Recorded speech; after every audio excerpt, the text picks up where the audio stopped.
सर्वप्रथम मी पतसंस्थेच्या सर्व सभासदांचे आभार मानतो की ज्यांनी आज या ठिकाणी आम्हाला विजय मिळवून दिलेला आहे। त्या सर्वांचा आभार व्यक्त करतो।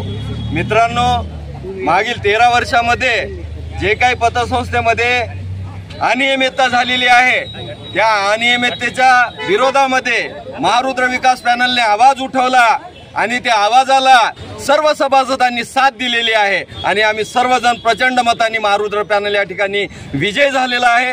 मी विजयी उमेदवारांचं मनापासून स्वागत करतो। आज त्यांच्यावरती फार मोठी जबाबदारी येऊन पडलेली आहे।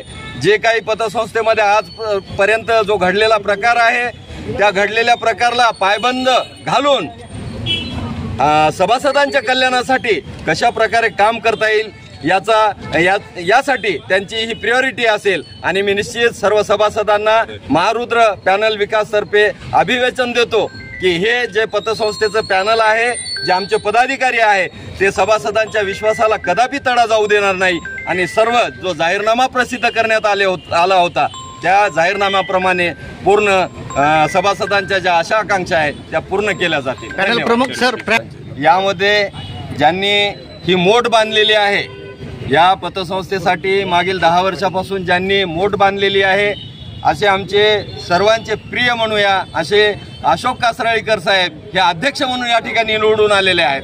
त्यांचं मी मनापासून सर्वांतर्फे अभिनंदन करतो।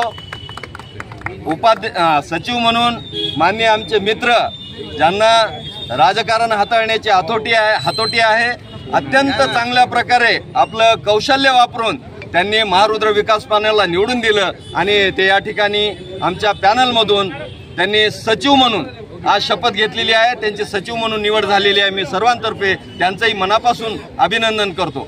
त्यानंतर उपाध्यक्ष म्हणून आमचे सर्वांचे सहकारी रवी क्षीरसागर हे निवडून आलेले आहेत, त्यांचंही या ठिकाणी मी आभार व्यक्त करतो।